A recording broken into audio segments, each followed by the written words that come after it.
Hi, I'm Karen, and I'm here with Kelly again today, answering some of your questions about grief and along the lines of what to expect and what's normal. This is a big one because, identity is such a big issue for grieving people. And the question specifically is how can we address the identity crisis that seems to come along after the loss of a loved one? What do you Yeah. think about that?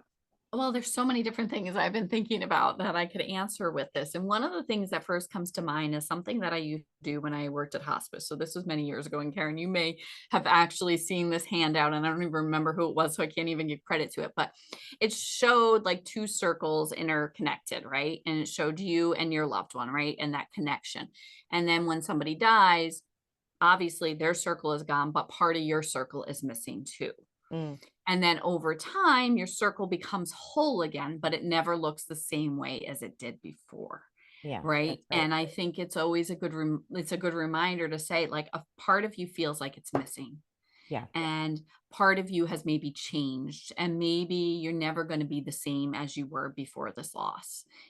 Maybe you're different, and maybe in some ways those changes are good, Mhm. right? But when we think about identity, there's so many different things that go into like having to grieve losses with our identity, right? Maybe it's relationships, identity that we had with that person or other relationships, because when we grieve, sometimes we lose relationships as well with other people because they're maybe not there for us like we hope to.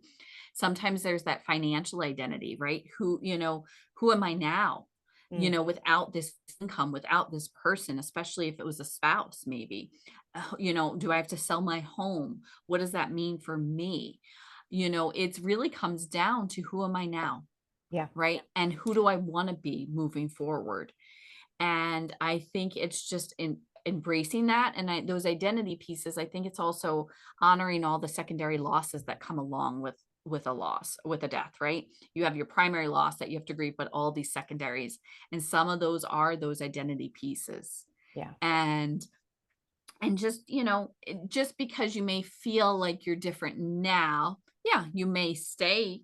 Some of those things may stay, but it doesn't necessarily mean part of you, the old you, isn't going to come back with some Yeah. time and space and grief work, right?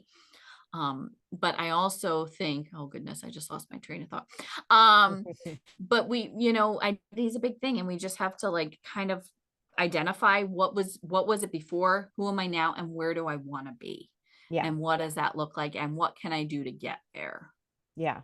Yeah. And those are like really hard questions. I think a lot of times for people, there's almost like this sense from people around them, especially like, let's say if somebody was a caregiver, which is a role and an identity right there. So huge shift in how you're spending your days and your times and, all of that. So that's, I know identity is real big, even for certain populations, maybe even a little more so. But then people around you may be like, you finally get to do what you want to do. It can be all about you. You've got this big, blank canvas and you can just do whatever you want. And I haven't met anybody yet that knows exactly what that is or actually even close.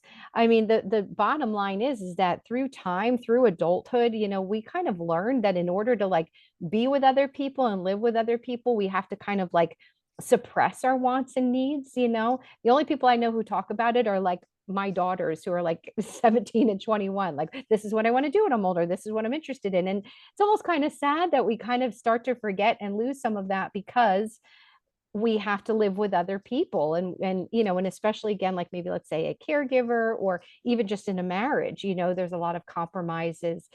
And I think the bottom line too is for a lot of people, what do you want? I want my old life back.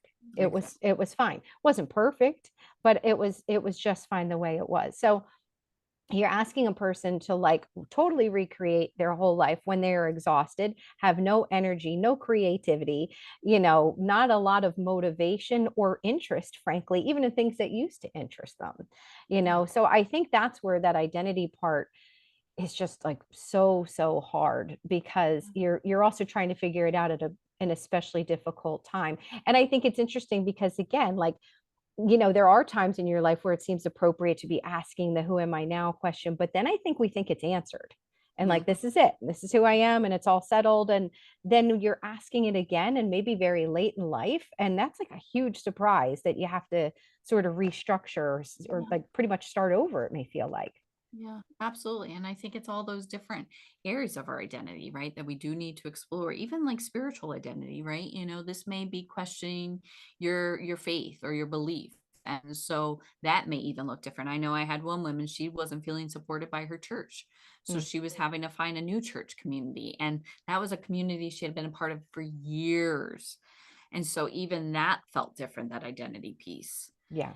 know? And then, I thought what I was thinking of is like Robert Niermeyer's finding meaning, right? And that comes down to three things: sense making, benefit finding, and identity reconstruction, right? And that question of who am I now? And how do I find who I am? Maybe by finding meaning in my grief, right? You think about some people who are those instrumental grievers that want to do something with their grief, right? We have in our community, we have a nonprofit called Kelly's Angels, and Kelly's Angels works to benefit like grieving children. And it was started by a local news anchor here, Mark Mulholland, after the death of his wife, Kelly. And so, how has he found meaning in his grief, right? Is by creating this amazing organization that does so much good for the community by doing that, right? And so that's kind of becoming now who he is, right? That part.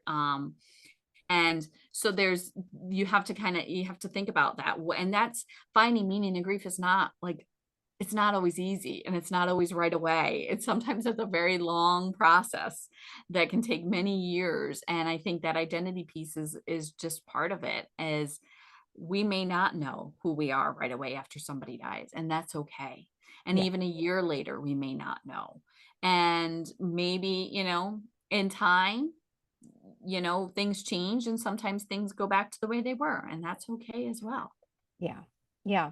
Yeah. And what I try to remind people too, when they're in sort of that search for the who am I now, and the identity, is also to remind them that it's such a changing thing. So even if you do settle into a place of sort of feeling like, okay, I think I got this, it's probably going to change again. That's just, Mhm. because other losses happen, other life change. So it's better not to become too attached, to an identity, I think, one way or the other. And that's probably the problem of earlier parts of our lives, is we get super attached to things without even realizing we're doing it through our roles. I always find it interesting too, because, like, let's say, especially like this may be more in the case of somebody who's lost a spouse, for example. But I think a lot of people in the earlier parts of their lives would identify as being part of a couple, but very much being their own person as well, maybe because they have a job or they have other things that they're interested in. And if you were to ask them at the time, like, what is your role? What is your identity? They may talk about their career. They may talk about some of their hobbies, things that they're good at. But as soon as they lose that spouse, it's like, I don't know who I am without this person. And even though they had that identity before, now it just, none of those other things seem to really matter as much because this person's not here. So it's Yeah. kind of, confusing too. But yeah, it's an ongoing process for sure. One I think we need patience with, and one I also try to remind people too, because some people will like maybe try to take up a hobby and then want to make that like, I've been bird watching, I'm a birder now, that's my thing. And it's like, I think we're so badly trying to latch on to something. I've been taking swim lessons, I'm a swimmer now, that's who I am. And it's like, let's just maybe not be as focused on that who I am now as much as how am I spending my time, how am I, getting through my days. I think that from a labeling perspective, that's probably more manageable, you Yeah. know? But I think that comes down to our sense of wanting to belong, Absolutely. Yeah, of right? course. Of course. And in time, if you really do find yourself in those places, it's just a matter of sometimes I think where it feels forced, Mhm. that it's hard Yeah. because maybe it's happening too soon or you're not ready for that Yeah. And just yet. try out a bunch of different things, Absolutely. Yeah. if bird watching is for now, but who knows what tomorrow, pottery could be tomorrow, Yeah. and that's Yeah. okay. Yeah.